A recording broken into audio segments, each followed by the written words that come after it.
ఈరోజు ఫైర్ వచ్చేవారు సార్.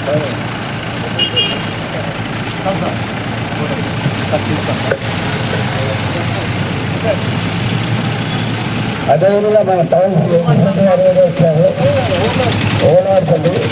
నాకు చాలా హ్యాపీగా ఉంది.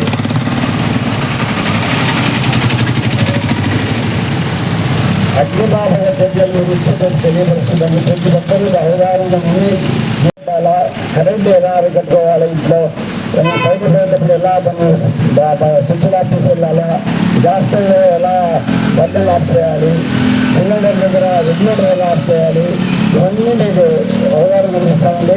మీకు కాసేపు అట్లా తల్లి వేస్తుంటే అన్నీ ఉంటారు. నేను ఎందుకంటే కాఫీ చెప్పాలండి కొంచెం ముందుకంటా దయచేసి నా యొక్క మాటలు అన్నీ కనుగొనుకోవడం సార్. Thank you sir. ఇది అగ్ని యొక్క ప్రమాదాలు జరిగినప్పుడు దానివల్ల ఏ విధంగా మనం జాగ్రత్తగా పడాలి, ఇంట్లో కానీ బయట కానీ, తర్వాత ఎక్కడ ట్రైన్లో వచ్చేటప్పుడు కానీ ఎక్కడైనా కానీ నిలబెట్టాలి.